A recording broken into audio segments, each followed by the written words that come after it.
Is there still a need, according to your opinion, or can you leave it to private law and private international law? So I promise you receive an email, not this afternoon or probably tomorrow. Thank you very much for your attention.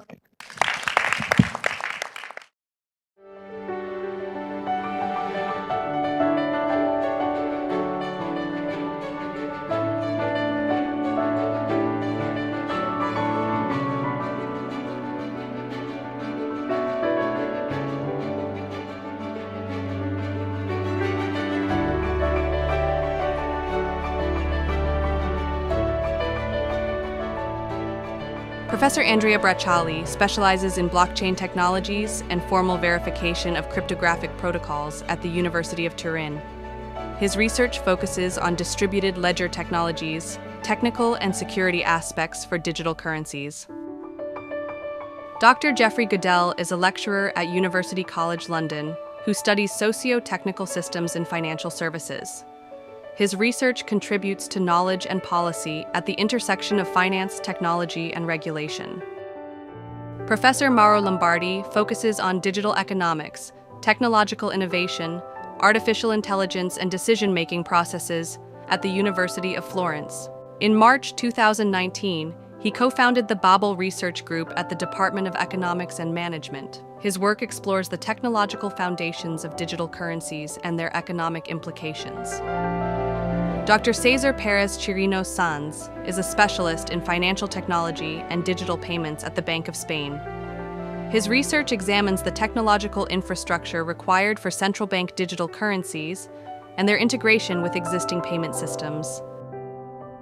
Professor Claudio J. Tessone is an expert in complex systems and blockchain economics at the University of Zurich. His research applies statistical physics and network science methods to understand the behavior and stability of decentralized currency systems. Professor Vincenzo Vespri is a distinguished mathematician and computer scientist at the University of Florence. His research includes cryptography, computational mathematics, and security aspects of digital technologies, providing important insights into the technological foundations of digital currencies.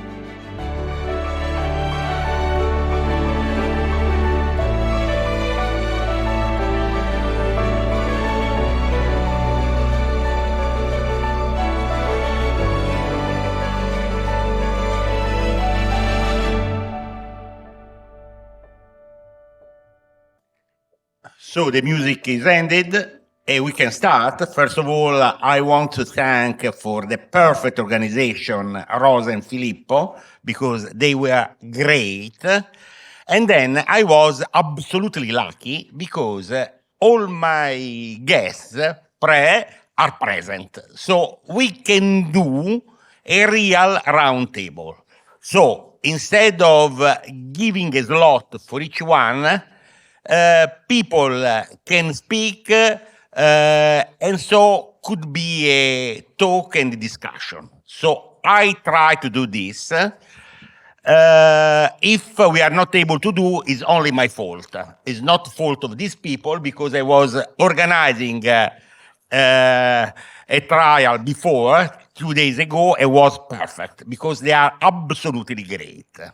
The first question, before speaking of technological challenges, I think is to ask to our guests the idea about central bank digital currencies. Because the idea is that technologically is almost everything possible. But in order to understand what kind of technology, we have to focus our attention if what kind of central bank digital currency will be in the future, considering the importance to have a global money in a society like that. So we have geopolitical, we have social, we have technological problems that we have to face. Who is the first that want to speak? Mauro? Thank you very much. The question is biggest. So I start for simple, very short question. Currency is a social agreement. However, today, in the present landscape, global landscape, to reach social agreement is very, very difficult. Why? Because so many agents are in the scene, in this scenario, a local level, a national level, and international level. Until some years ago, only state infrastructure existed. Now, we have a lot of infrastructure, global networks, platforms, alliances among nations, alliances among enterprises. So we have a lot of agents at different level. They elaborate strategies. Some of them act without elaborating strategies, taking what they see immediately. So the scenario is really very, very complex. And differently from the past decades, before the revolution of digital age, there was a particular multilateral approach, based on bipolar world, after bipolar world, unipolar world. Now we are in the post-American world, as Farid Zakaria, political scientist, wrote some years ago. So we are in a multipolar world, but what nations, what states, what powers, not public powers, private powers, global networks, big tech, what this power can act, can elaborate strategies. An example already made before, Libra, digital money, digital currency was blocked. Why? Because today is in question, is the one of the main topic is technological sovereignty and monetary sovereignty. These are tightly connected today. What is technological sovereignty? I read you a little statement made by research paper from Fraunhofer Institute after published in Research Policy by Edler and others. The technological sovereignty is the ability to state or formation or ability of a state or federation of states to provide the technologies it deems critical for its welfare, competitiveness, and the ability to act and to be able to develop these or source them for other economic areas without one-sided structural dependencies. So today, our world, current world, global world, has a different situations from the technological sovereignty perspective. We have the world, cyber world, in info world surrounding, permeating the real world, physical processes, which is governed, which is controlled, influenced by the big tech, seven big firms. At the same time, states have to make agreements with this. They cannot, like Europe, they cannot freely tax these states. Not to mention what is the present policy in United States regarding this big tech. So we have technological sovereignty is discussed, is in state of flux. And the same is maybe in the next future, the monetary sovereignty. If you think that if this big tech one money, to call it, they have a lot of clients all over in the world, so they can transcend the boundaries of states. They can influence decisions and so on. So we have many problems and the big challenges.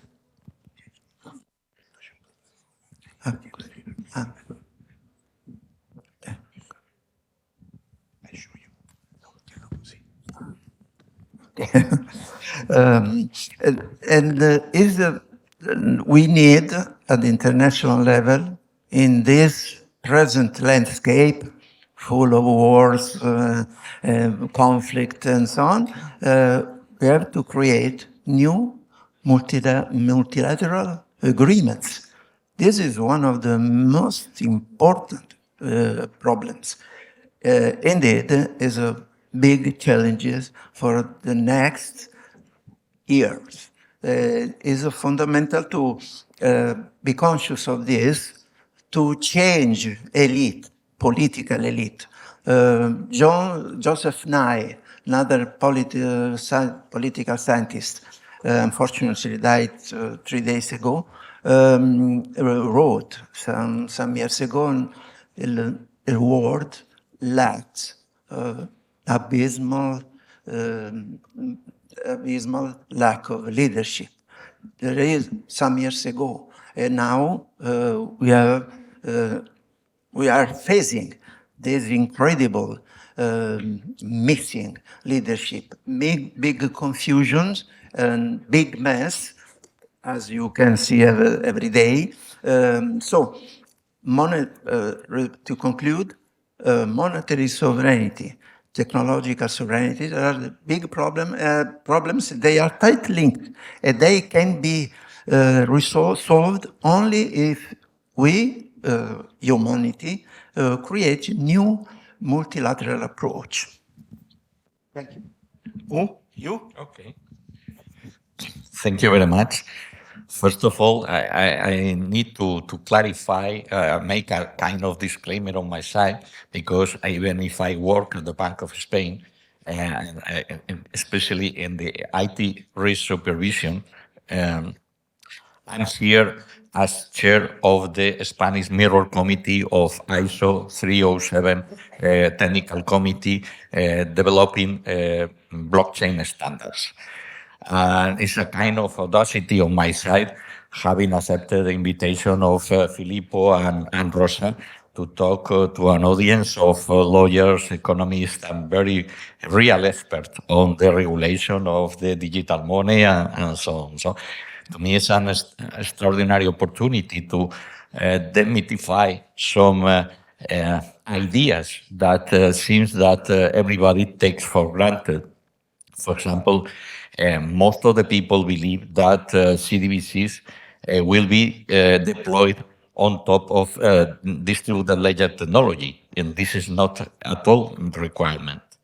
So this is, I would say that this is a lot of, let's say, technical myths about this kind of magic-like technologies, artificial intelligence, quantum, blockchain. Everybody seems to believe that this technology have kind of magical properties like immutability and so on. And in many cases, you find a totally different scenario.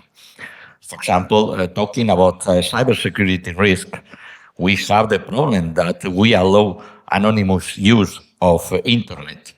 This has real problems in order to ensure that how problems like yesterday were introduced, like the problem of data regulation impacting what is happening on the implementation of digital currency and so on. need to be addressed. I don't have any solution, but I think that you should be very aware that some ideas that you are taking for granted maybe are not real from the implementation point of view. For example, when I was advisor to the OCDE BPAP group on developing the legal recommendations for developing of digital currencies regulation, I tried to raise the problem of the digital ledgers can be forked. In case of fork, who is the owner of the rights that are represented in this ledger? Nobody seems to talk about this, but I think that this is a real problem that need to be solved at the legal level that you are experts. I don't want to extend me too much. I will prefer, as our chairman say, prefer to talk, answer questions from the public or for yourself in order to make this more real. Yeah. Me? Yeah, I think that every time that we are trying to design a kind of a public ledger in general, not only blockchains or DLTs, because also in CBDCs, as it was also, César was explaining, not necessarily this is going to be a DLT-based solution. One thing that is fundamental, as it was also mentioned before, is that the governance mechanism of this system is something that completely determines what we are building actually in terms of a technical infrastructure, but we need to also bear in mind that we are building just a technical infrastructure as a means to convey a very important economic process that is that of payment of transfer of value inside of our societies. So it is exactly because of this is a very powerful tool in terms of how we are organizing society and how we plan societies to be interacting with each other. One thing that I like very much of public blockchains, that is not necessarily the subject today, but I think that serves as a very interesting starting point for any kind of discussion, is we have to understand that blockchains are not interesting because you have this immutable ledger. They are not interesting because they created assets that have become speculative and have acquired a lot of value over more than a decade. Blockchains are interesting because they were able, without a central coordination, to generate some notion of trust between parties that do not know each other. And I think that the discussion as well with multilateralism, it is said on purpose to confuse me, to make me sleep now. The problem with multilateralism is basically a similar thing. If the questions that all the governments need to start to ask is what they want to achieve also in terms of long-term positioning. When you design a technical system, one thing that is very important as well is which are the capabilities that you want to assign to the system that you are developing. And I fear that because we want to be conservative in the goals that we want the systems to achieve in terms of CBDCs, we may be losing the opportunities to create platforms that enable completely new ways of performing a lot of activities in our economies. Because one thing that, I just say one thing that always mesmerized me of public blockchains, and I think that it is even getting worse with CBDCs. When you have a public blockchain, because you have a digital means of payment, how you transfer value and what are the effects of the economic transaction are just to be designed by the creator of the platform. Okay, money is a convention that we understood how to basically how to exchange, whose property we know how to exchange. However, in the digital means, we have a fantastic tool to do many other things. We can do economic policy based on the data that is inside of these ledgers, etc. But we can also do more creative things with the assets that are represented therein. So I think that in terms of goals, I would like to see something that enables future expansion of the capabilities of the systems, but understanding that the governance of these systems are going to play a fundamental role in the way in which they develop in the future. Please. Thank you very much, Claudio, and Vincenzo, and thank you, Rosa and Filippo, for giving me this opportunity to engage with this really great panel and conference. So I guess there are a few questions here, and I guess the questions about what problem we're really solving in the context of DLT, in the context of digital currency, in the context of CBDC in particular. I really think that we need to be able to take a step back and look at the actual challenges, right? And I would argue that the problem that Bitcoin solved and the use of DLTs in the context of digital currencies is really not about digital currency per se, because we know that digital currencies existed as far back as 1982 with David Chaum's blind signatures for untraceable payments. Let's be clear on the purpose of digital currency, which is to say, people are confused about what it is. And we've seen so many proposals. If you read the digital euro proposal, you might come away thinking that the purpose of digital currency is to enable the safe processing of deferred payment instructions to your custodian because you're carrying your custodial device with you to a remote place without internet access to transact. This is nonsense. The purpose of digital currency is to hold money, digital money, information-based money, outside of accounts. Full stop. That is the purpose of digital currency. Now, the problem that Bitcoin solved, which is interesting, is the problem of censorship, which is the idea that you could shut down a central node in some kind of ledger operator or some kind of system and make it inoperable. Many of the previous iterations of digital currency systems, such as eGold, DigiCash, Liberty Reserve, all of these had failed in part because they were centralized, and in part because the central node could either fail, go out of business, get shut down, etc. So this idea of an immutable ledger as providing a vehicle for avoiding this kind of censorship or risk is what it's about. And I would encourage you to think about the question of what the role of the ledger is in these systems very carefully. Many of us who have worked in finance or come from an accounting background might think intuitively that a ledger is about debits and credits, a ledger is about keeping track of ownership or keeping track of the status of something. When we talk about distributed ledgers in this kind, or even centralized ledgers in the context of digital currency, we're actually referring to something else. We're referring to a record that is indisputable, a record that is append-only. That's the idea. That's the property of a ledger that we care about here. And once we appreciate the distinction between these two different conceptions of ledger, and appreciate that we could use the ledger that is not a representation of ownership and is not a representation of an account, but instead is this immutable append-only system, then we can see that we can use this generalized ledger in some very powerful ways. Assets can actually be held off of the ledger and use the ledger just to validate that a transaction had taken place. That's it.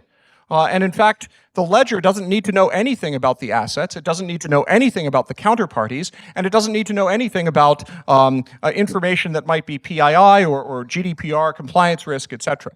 And this is really important because we need to unlock this vision of what we could use the ledger to do as part of our progression towards what I might consider a third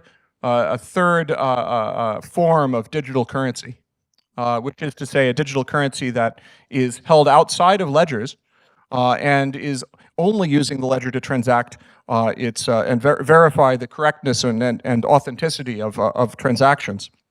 I might also go further and to say that dual offline, as referenced in the digital euro proposal, is really a distraction. It's not what digital currency is for. It's not what modern retail payments are about. The problem that we're trying to solve, and the problem that we're having a hard time articulating, is the idea that I can own my own money. and I can go to a merchant, whether it's an e-commerce merchant on the internet or a brick and mortar merchant with a POS device, and I can bring something that is not just a proof of identity, but is actually the assets themselves, as I do with cash, and transact them. And this can be done digitally, but many of these proposals are a bit of a smokescreen to try to get us to stop talking about this possibility. So I'd like to really encourage us to shift the focus of this conversation about that. And in parting, one last item, the talk about legal tender versus mandated acceptance. If we look at the digital euro proposal, which was on the 28th of June, 2023, you'll see that it was not just a proposal framework for digital euro, but it was also a framework for guaranteeing the acceptance and availability of cash. And this is really important, because this idea that we have value and that we'll exchange value that is independent of our relationships with others is essential to being human. Now, I'm not a lawyer, but I'd like to suggest that there's a phrase that I've heard once or twice called possession is 9/10 of the law. I think that that is true, and I think that that is not changing. And that's important. Thanks. Andrea. Yeah, thank you. Thank you for organizing this nice event. So there's not much left to say, given that my colleagues have. I want to make a bit more general consideration. So it seems that we are pushed by technological innovation, but we shouldn't consider this only a technological relevant problem, because all the technology has an impact that is important in our lives in this specific area. I want to start mentioning the cipher, like cryptography, punk manifesto from the 90s, where there is this idea that if internet is the free circulation of ideas, you must have some form of free circulation of money to implement these ideas. And this is where more or less the digital money came from. And we need it, because if I want to buy something, even in the close of France, how do I do this on the internet? Everything is going on in the internet. Public administrations are being digitalized on the internet in a global settings. So at the moment, the only thing I can do really is to revert to credit cards, mostly, that are private companies, not in Europe, and you know the implication of this. Another example that is quite striking for me is this idea of the ledger for the CBDCs. As it has been said, we think of CBDCs like an equivalent or something similar to Bitcoin or other cryptocurrency. And if you look at the public consultation and at the idea that has been drafted by Bank of England, by European Central Bank, the ledger is centralized. So there is an authority that owns all the data. I don't know if you know this expression, steal now and decrypt later on, which is used when we talk about quantum computing and the possible breaking of public key cryptography and other cryptography that we use normally. So there is an approach that says you download everything, even if it is encrypted. You can't read it now, but in 20 years, probably you will have the technology to decrypt it. So we have to think also in this kind of evolutionary terms. A centralized ledger that is safe today might be, we don't know how much safe in 10, 20 years, okay? And this information is extremely relevant. Another example that shows how the technology has implications on society, economy, finance, is this idea that is present in all the drafts that I've seen, that CBDCs should be equivalent in every aspect to cash. Now, with cash, I can do the most privacy-preserving thing that we know, that is giving a coin to my friend in a dark street somewhere in the world, and nobody knows that this has happened. Does not trace the money, the coin doesn't carry any information. In order to replicate this, the proposal is to use a kind of a safe execution environment, which is an electronic computational device that uses a particularly advanced technology that, in a sense, allows me to make a proof that this coin, that digital coin that I'm exchanging is genuine. I'm not double spending and things like that. And this proof that is in this device cannot be modified, or at least could be modified, but then it is easily to recognize that has been modified, and so is void. This is, in principle, possible, can replicate the exchange without being connected to the internet. Okay, so it seems to be privacy preserving, but currently there are very few private companies that are selling this. One is IBM, and the others are the usual big tech companies. So I think we need to reflect very carefully about the implication of technology in the kind of society that we are developing for the next generations as well. And I stop here so we have a bit of time for discussion, as Vincenzo wanted to do. Okay, so first of all, thanks. Well, we are going to the focus of this roundtable. So we are starting to think about technological things. So I want to ask to my guests what their opinion, what will be the real technological challenge, the energy consumption, the connectivity, the choice of consensus, could be a public blockchain. What about the digital divide? So a lot of questions. So you can choose what you want. Who want to start for first? Okay. Sure. Thank you, Vincenzo.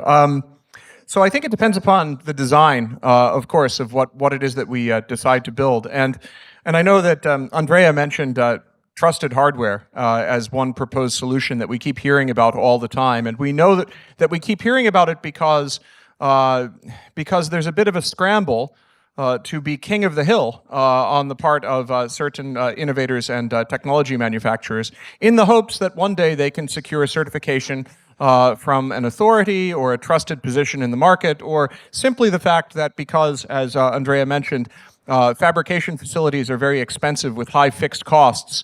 It is a very high barrier to entry for competitors, and it would be nice to be able to base our business on something with a high barrier to entry. I think it's fair to say that this is a mistake for a lot of reasons. Number one is that the hardware it creates a de facto security risk that's very hard to mitigate. It's very inviting to compromise it, and for those who are able to compromise this kind of trusted hardware, it is very hard to mitigate this because we cannot just upgrade all of the hardware that everyone has the same way that we can upgrade software. Also, there's no accountability or analysis capabilities for the owners. You can't really change it. You know, it's not like open source software where you can understand what it does and analyze it. When you've got these trusted components, there is no owner. Also, certification requirements discourage innovation. The privilege for the hardware manufacturers or those who influence the hardware manufacturers distorts the marketplace. And of course, carrying a trusted hardware component with you is a de facto relationship with a custodian. The hardware becomes a custodian or is inside the security envelope of a custodian. So this doesn't actually help. So I think the big technological challenge is getting away from this idea that we're extending the security envelope of some third party, the way that we do with bank accounts by design. and we actually have the brave leap of faith that people can carry something cash-like in open source devices that do not rely upon trusted hardware, but actually involve trusted protocols instead, where we can implement the protocol, we can analyze it, we understand what it does, and these protocols can make use of zero-knowledge proofs or blind signatures or other privacy-enhancing technologies if we care about that. But most importantly, the nature of the trust comes from the parties who are responsible for facilitating it. If there is an issuer, then the issuer needs to trust some history. Well, then maybe the issuer gets to decide, and maybe it's not a permissionless ledger, but maybe it's permissioned. There are many different architectures for this. But I think we have to separate these kinds of considerations from the idea that money must be held in accounts. And when we look at all these digital currency proposals to make it institutional, we see, again, the idea that it's always accounts. It does not have to be accounts.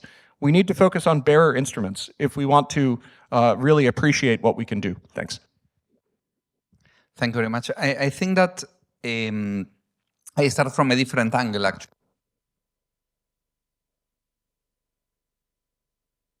Hello? Yes.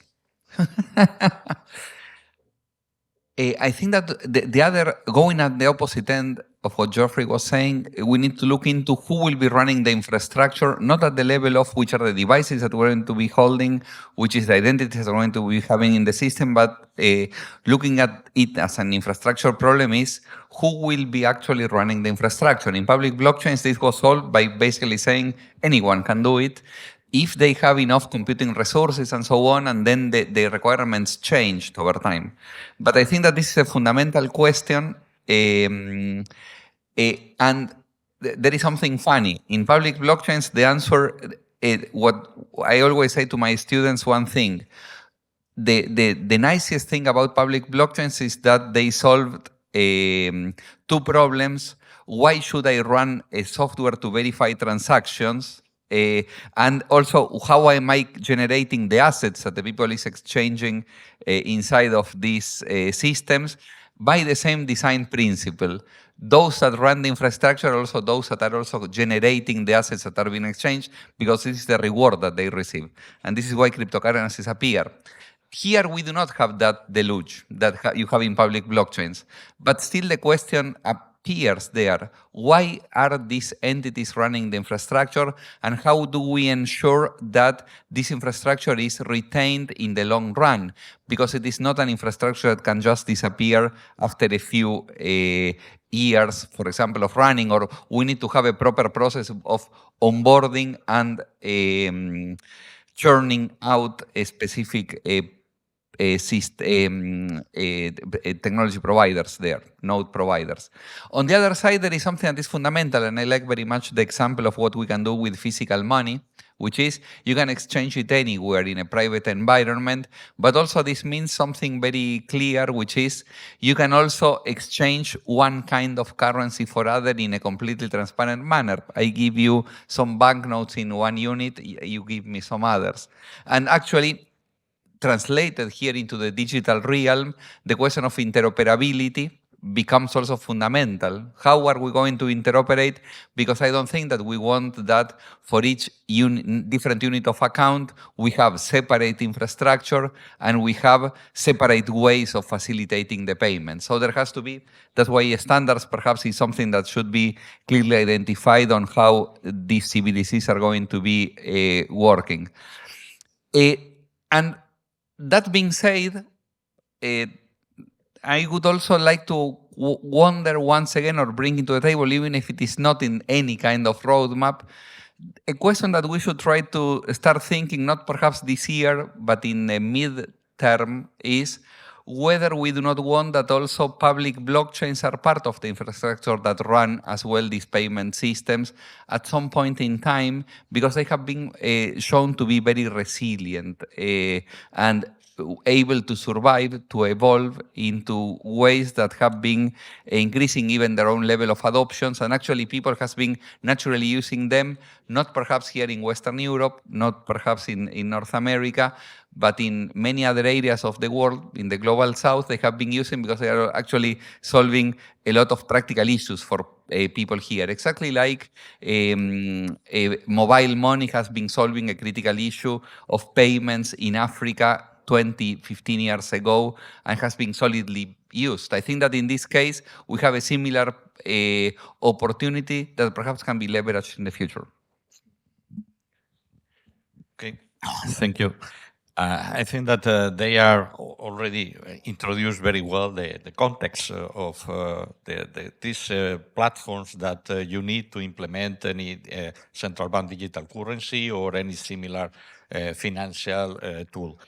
The issue is that we live in a society that I think that is relying on the expectation that technology solve all problems. And I think that this is not true. I mean, software engineering is still very far away about real engineering because the software development is a weak process. You know that your personal computer is all time working, making updates because it was put on the market without proper quality assurance controls and so on. So I think that we should understand that, first of all, we need a resilient infrastructure of telecommunication. And it's not by coincidence that the International Telecommunication Union has been working actively on standardization of digital currencies. But it seems that nobody knows that this has been happening. Why? Because this initiative was mainly led by China. So, and I think that there is a lot of complex interaction between the physical layers moving data from one place to another, and for example, the idea of European data protection regulate they are been publishing some recommendations about the use of digital ledgers that are very close to say that it must reign up to the clouds because they are not really possible to implement in real life. So we are going to forbid the use of digital distributed ledger in Europe. It was the real position of the data protection authority some years ago. They are not openly supporting this, but this is a problem because you need to clarify what is personally identifiable information. I would say that some years ago, nobody was having doubt that the private keys or public keys were not personally identifiable information. But now, the European Data Protection Authority say this is personally identifiable information because in case of a data vulnerability or something like that, can disclose who was behind this private address. Anyway, I think that I don't want to trivialize. I just have been here to act as a bad actor, trying to convince you that you need to be very strong when you create a new regulation for this kind of tools for exchange of value. Mauro. Okay. There is a quite famous, interesting interview to Steve Jobs, the Apple CEO, that says, you can have the better technology, but if it is not conveyed through a proper interface, or if it is not really useful for the public, it will fail. And this has happened. There are several examples of technologies that were brilliant, but were not relevant for the public. And I'm saying this because I think we are here in a similar situation. And the problem that I want to discuss, seems not to be technological, but it is in the sense that we have discussed that technology is also finance, economy, society, and so on and so forth. And the problem is governance.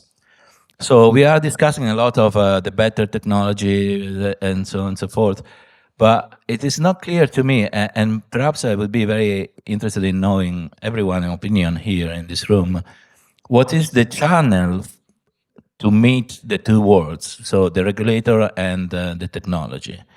I want to just mention my colleague Jeff that wrote a very long detailed comment on one of these consultations on digital euro, about how many, 20 pages of comment, and I would like to ask how this has had any impact on the governance.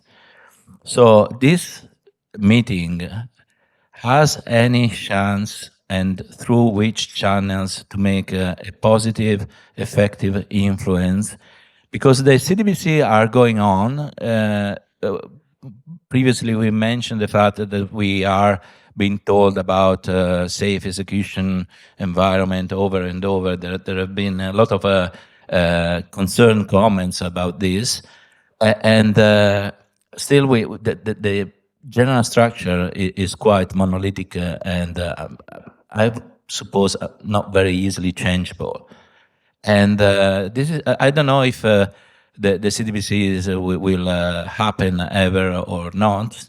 It's a bit early to say, but for sure there are experiments. For instance, I don't know if you have noticed the Cassa Depositi e Prestiti in Italy.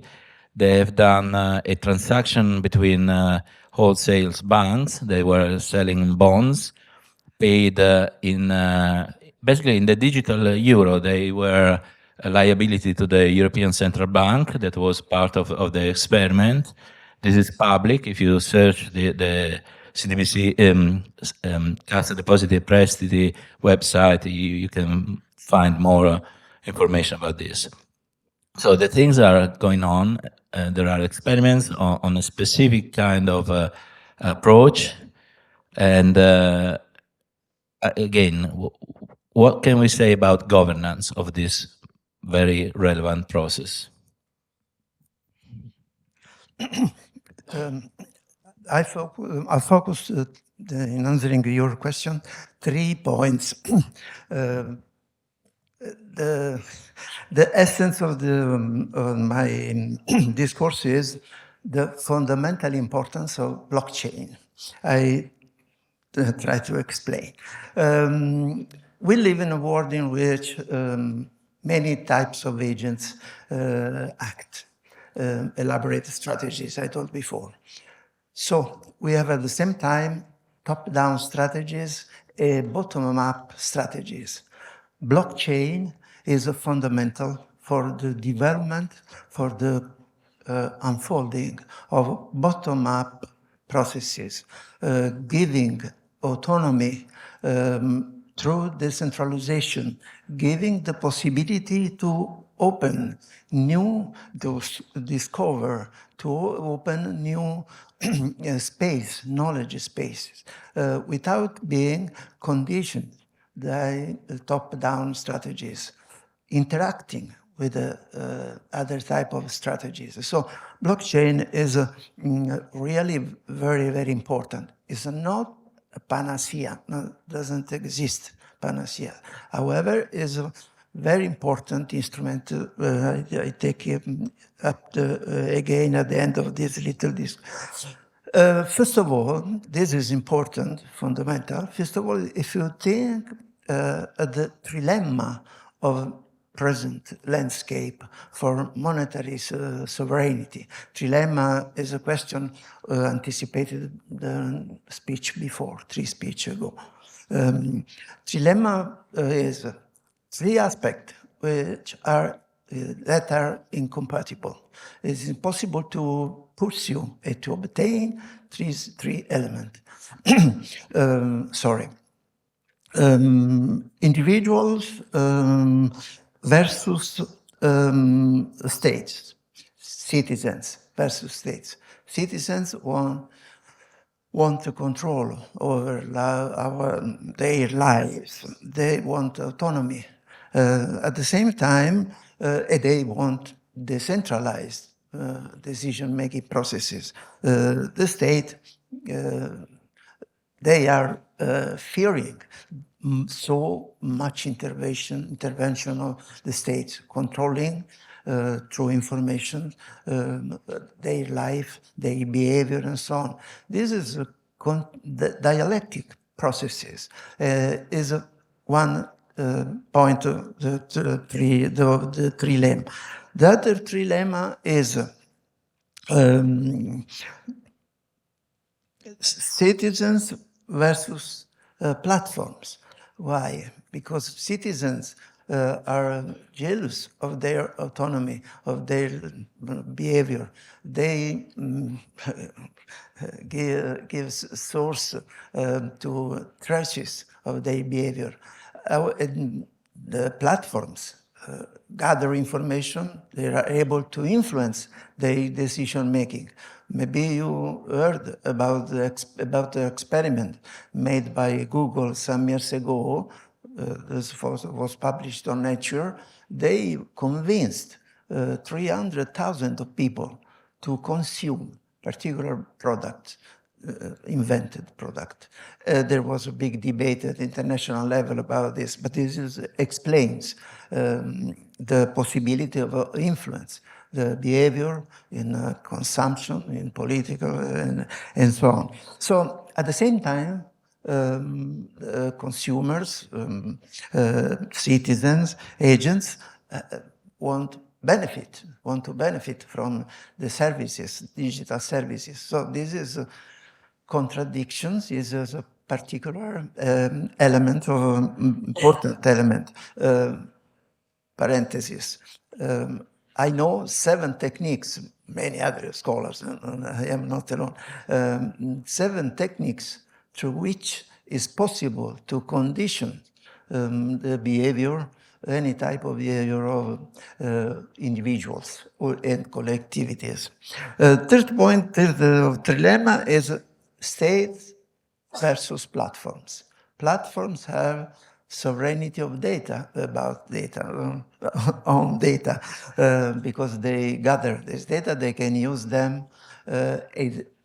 We can see immediately, you recognize that today is almost impossible to regulate.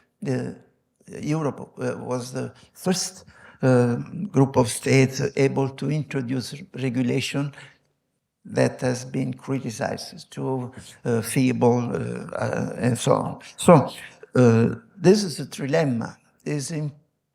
Have good solutions contemplating, converging for these 3 points is very difficult, if not impossible. There is a paper by Science Policy in Paris that explains the difficulties of being congruent at this point. So, third point of my, we live in a particular paradoxical era, an incredible computational power on the basis of which we could solve the basic problems for the entire humanity. However, this computational power is asymmetrically distributed.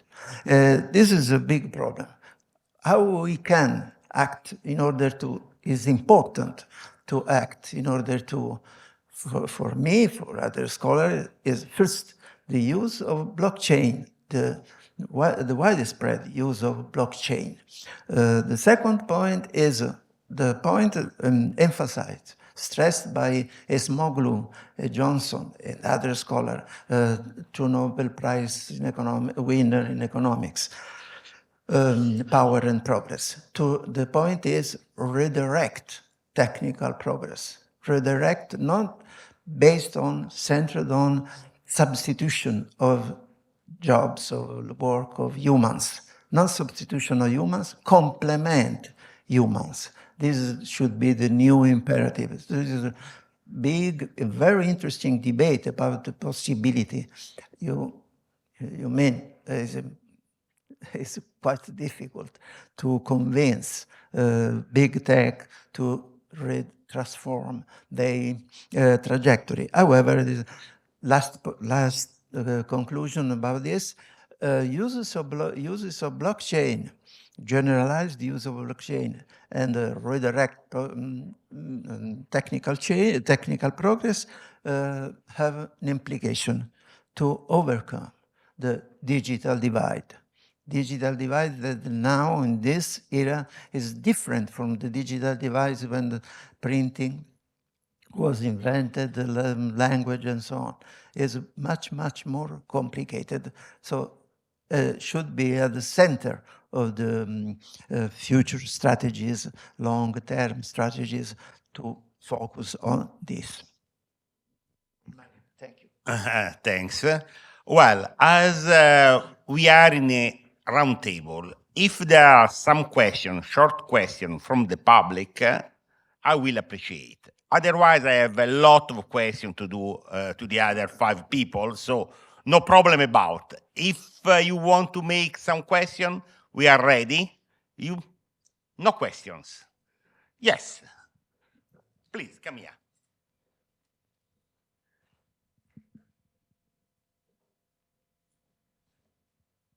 Thank you very much to the panel. Really appreciate. My first question is, do we really need central bank digital currency? And in case, why? Second question is, technology always overcome our idea. And we are talking about money. What is really money? Because my personal idea is nowadays, after 15 August 1971 shock Nixon, money is just trust, or maybe a bit of power. So we are talking about central bank digital currency, legal tender, and so on. But how can we just manage it without thinking about public trust or private trust in different type of money, like issued by private company like Libra, like Alibaba, or so on. So there is a big mess, a big clash nowadays in between private money and public money. How can we manage it in terms of transformation of money? Thank you. Oh, yes, sorry. I'm Gabriele Pinosa, Gospa Consulting Scenario Advisory Company from Italy. Thank you.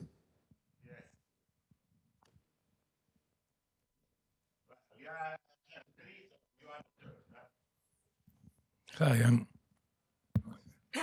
I'm Christos Hadji-Emmanuel, University of Piraeus, London School of Economics and Bank of Greece. 2 very simple questions to Mr. Goodell, who is such a great fan of blockchain. Has it ever occurred to you that the money that you have in your possession, which is 9/10 of the law, as a matter of fact, is a liability of a central bank? Accordingly, it's just a claim. And second question, do you use any services, payment services like PayPal, or maybe you have an Apple application through which you pay? And if the digital euro creates such huge concerns about your privacy, the payment services that you use don't.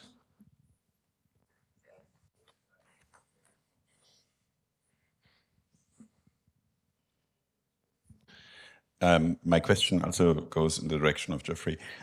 So I absolutely agree that we can use distributed ledgers for other purposes than simply assigning property rights. That's easy. Yeah, we can just use it for information or just for making basically changes to the ledger more difficult. Yeah, so cryptographic reasons and similar things. So I think your proposal to say that we can have a transfer taking place outside, that's absolutely valid. The question is whether it is useful to do so, because in my view, there is some appeal to link both the technological features of universal access and the difficulties to amend the code without the consent of whoever holds the golden key or similar things is appealing if we want to technicize transfer of value. Yeah, that's just the point. And so I wanted to hear from you, what are the main benefits of keeping the assignment of property rights outside of the ledger?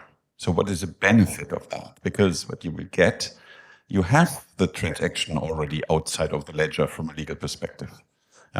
So we differ in law between the law of obligations and the law of property. So the obligation is already outside. The only thing is whether the execution, so basically the settlement, is also taking place outside of the ledger, and then, well, the purpose of the ledger itself is very limited, isn't it? So what are the main arguments that you see in favor of keeping it outside? Yes, I have to take... Well, maybe I can get started in answering. Who you want? Okay. Well, thank you, Vincenzo, and also I feel that I should respond quickly to these questions that were asked of me in particular.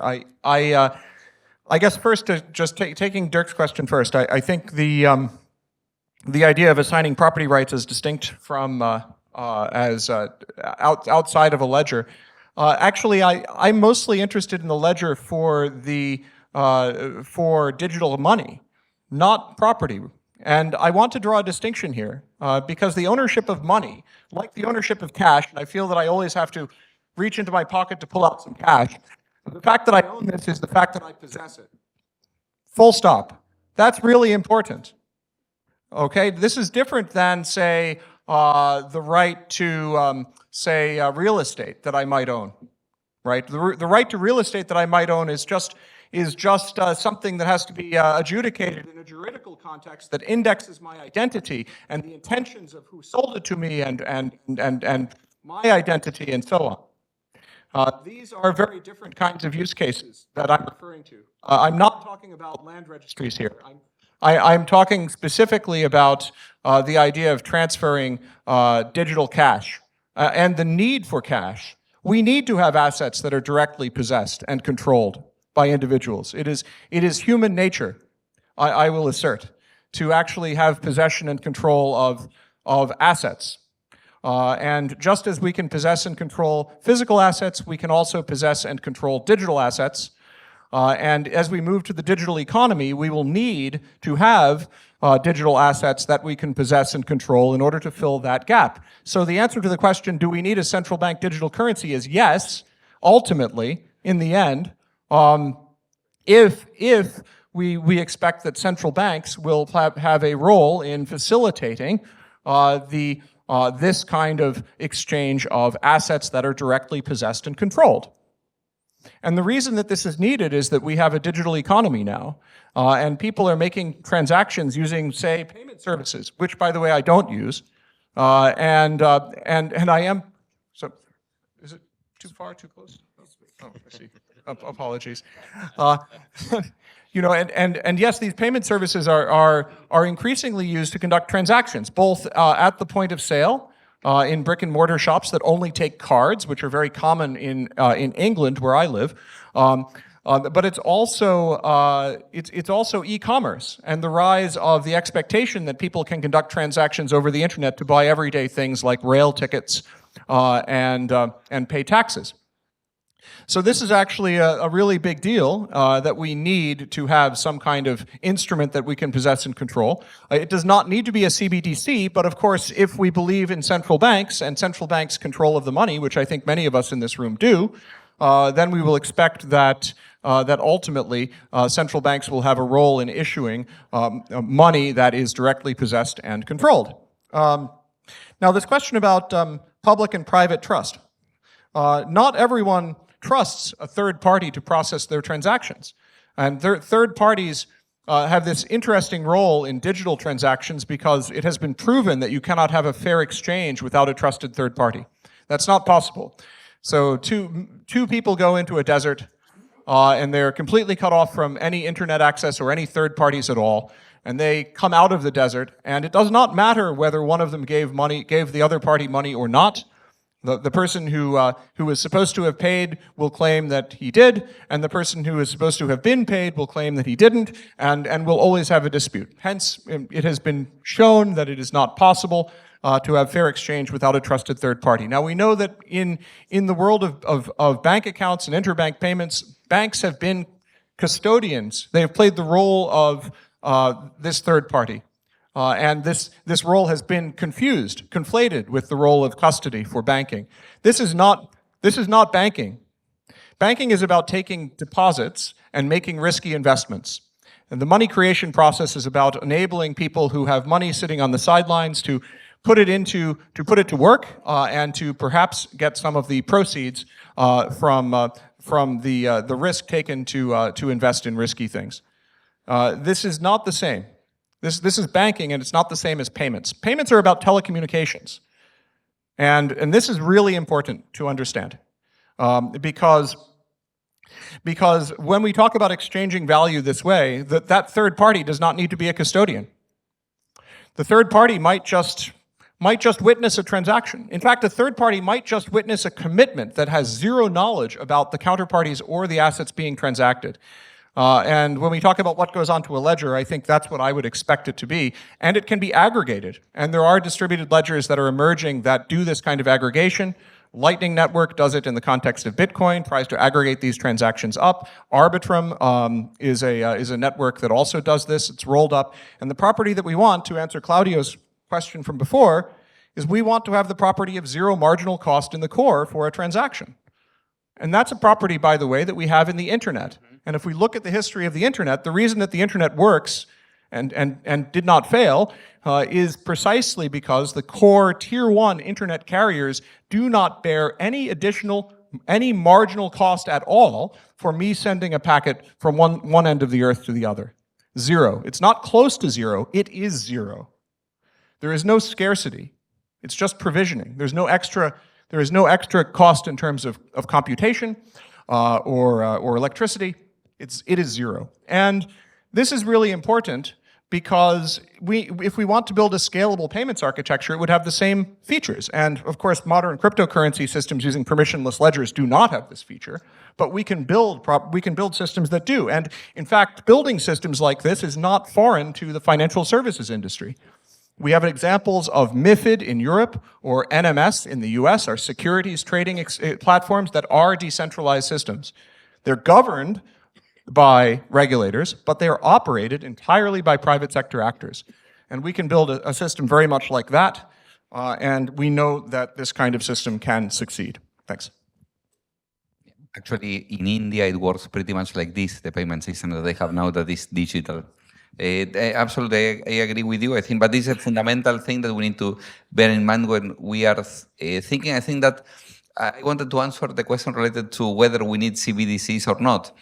I think that the mere emergence of all the stable coins, whether they are stable or not, have shown actually that there is a huge market demand at the global level for units of account that the people can trust. And I think that at the end of the day, issuing currency is exactly to ensure the people that the money that they are receiving is a store of value. And that's why I think that it should be part of the role of the central banks. Humbly speaking, everybody will correct me now, but I think that it should be part of what they have to do is to deliver also means of payments in the which or ways of storing value by the people themselves that allow exactly in the way in which people is demanding them, and they are demanding this kind of digital representations of the money that they have. And what I am saying also is that it is a very powerful power signal as well, not only because it is not necessarily true that these assets are going to be only used in the local economy. Okay, so that's why that work closes the circle. That's what I want to say. Well, again, I need to make a kind of advise you about don't trust too much on the magical properties of blockchain or any other technology.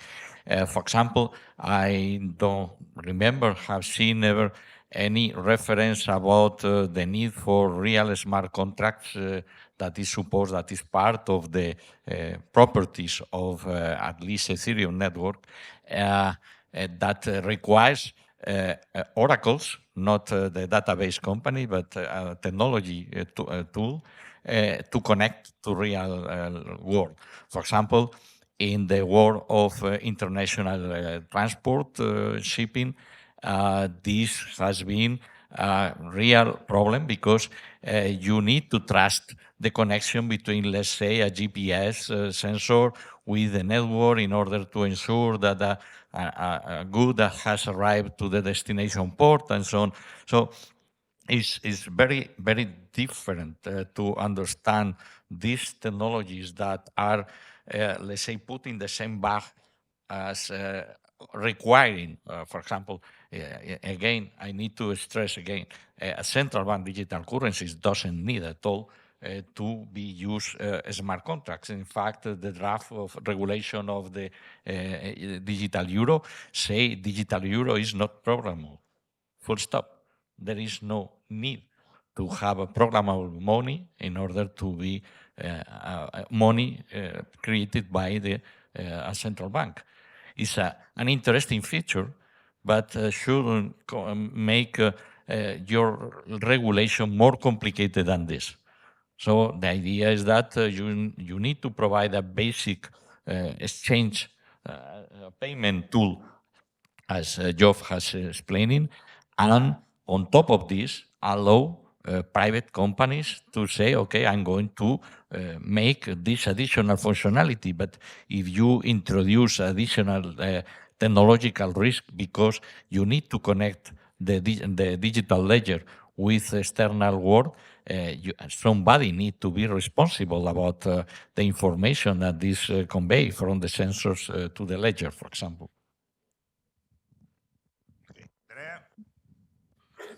Yeah, just a quick consideration about do we need a digital kind of currency of some type. It has been mentioned before, Libra, the money that Facebook, Meta were trying to do. So at that time when it was stopped, they were saying that Facebook has more accounts than the banking system in the world. So this is the kind of things, the kind of risk we are confronting with. So it is clear coming back to the Cyberpunk manifesto, it is clear we want to have the ability to use money on the internet for implementing our ideas, and who is the manager of this payment system.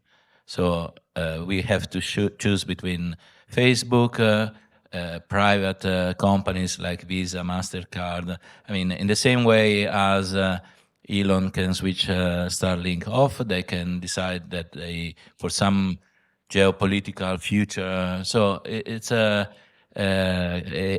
cost opportunity risk kind of decisions. And it would be nice to be able to have an influence and make the central bank digital currency, if this is the choice, the most suitable for the society, privacy preserving, zero cost, and so on and so forth, as possible. This is, I don't know if just a quick... Thank you very much. I would like to add some information related to what, your reference to Libra. I was present when Facebook representatives came to Spain to explain what they want to do.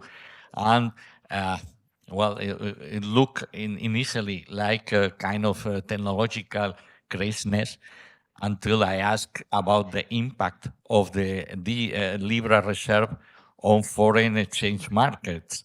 Because if a private company is having a significant control of a payment system at large scale, as you were saying, then the impact of is in relationship between the value of one currency and another could be a significant impact. So it's, the economical impact of these technologies, or more than the technologies, the use case of these technologies could be very surprising. So, and this is why we need a approach in order to allow all people involved on the different levels of these complex systems to understand what they are doing. Otherwise, the regulation that they can do cannot be implemented in real world.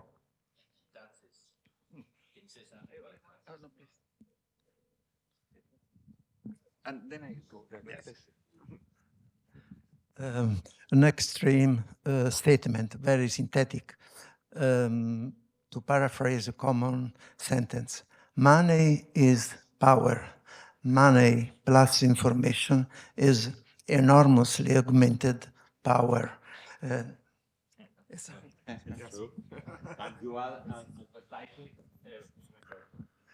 Yeah, actually, I want to pick up exactly on the things that were said now, because we have to remember one thing that is, I will repeat a valid point that I had marked before. We need to decide exactly who will run the infrastructure because of two different things.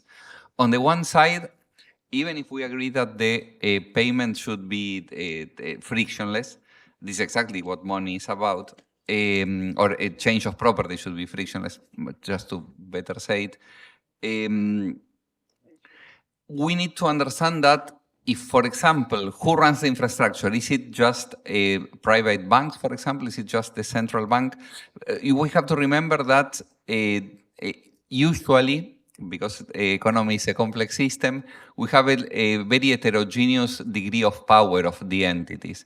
In the digital world, if we allow payment systems to be processed by extant participants in the digital economy, all of them are very heavily concentrated markets in a way. And we want to create something that is resistant to any kind of action or any kind of failure. So once again, the decision of who is going to run, I understand from a conceptual point of view how it should look like, but we need to remember that if internet was able to survive during 50 years already of functioning, it's because it is a heavily decentralized system. And if we implement payment systems just using extant actors, it's going to be a heavily concentrated one. And this is not something that would enable it to work as painlessly as the internet has been working over several decades. Thank you, Claudio. I totally agree that the internet is decentralized, and I think a large part of it being decentralized means that you don't need to ask permission from anyone or even get any kind of global consensus at all, and this makes it different from cryptocurrency systems, by the way.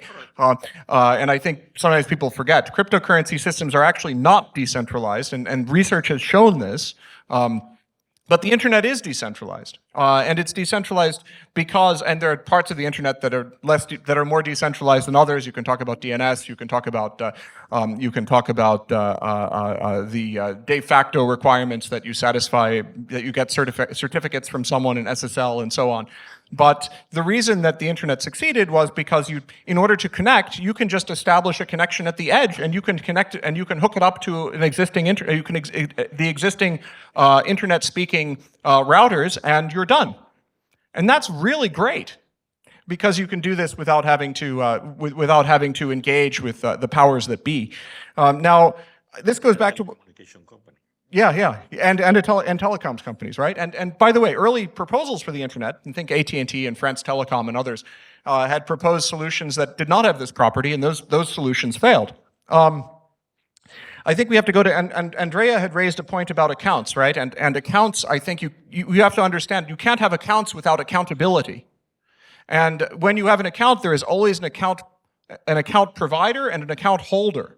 And the account holder at some level is accountable to the account provider. And if this account provider happens to be Facebook or Meta or whatever, this could be a very big problem.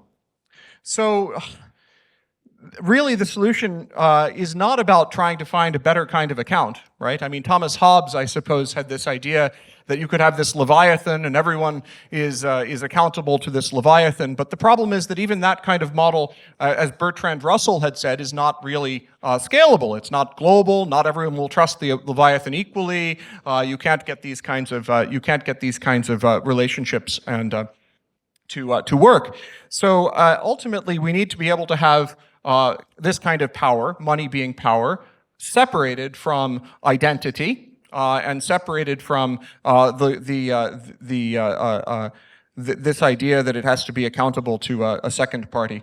And yes, we can use privacy-enhancing technology and oblivious management as tools to help us prevent intermediaries from gaining too much power, from getting too much power inside the system. So the idea should not be we only want the most trustworthy institution to run the system. No, the solution is we want the parties who run the system not to get to be in a position of control. And that's something that we can do. And let's remember that early systems like DigiCash were highly centralized and also highly private. So this idea of centralization versus decentralization is separate, a separate axis from private versus transparent, or from assets being issued by the state or private sector actors. These are three different dimensions. And I think we need to treat them separately. Thanks. Can I say only one thing? One thing that we have to bear in mind that internet was designed to be distributed, not decentralized. And when it changed completely its structure is when you started to introduce economic incentives on the participants and when you allowed private sector to enter into it in the 90s.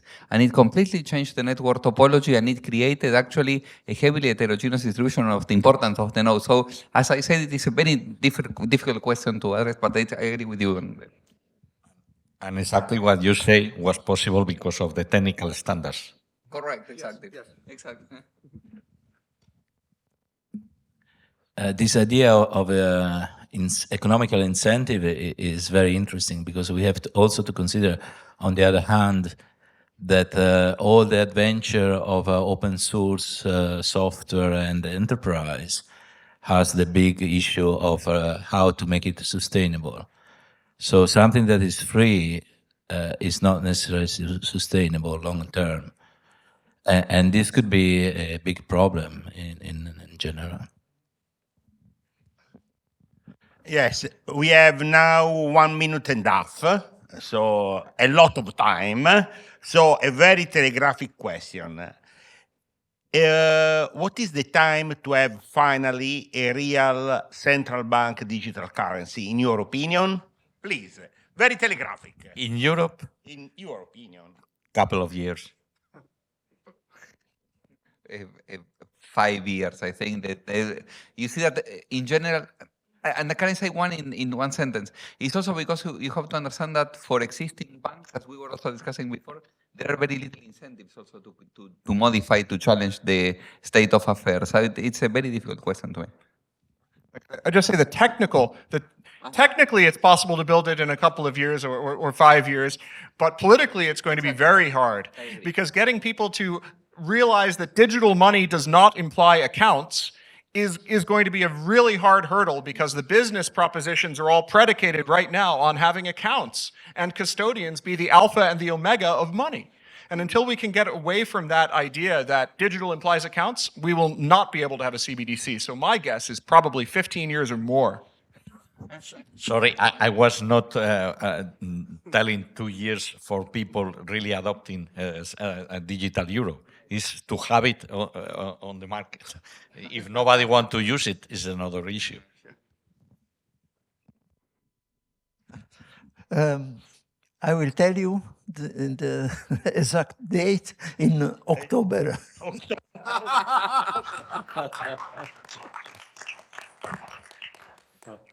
I don't know, because at the moment, as I said before, it is not very clear the governance, it's not very clear the structure, so there is a potentially long way to go. On the other hand, there are experiments that are being run today, so it's a very open situation. It's very difficult to make a proper guess.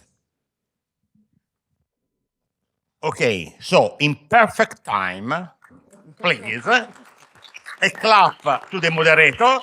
We can conclude this session.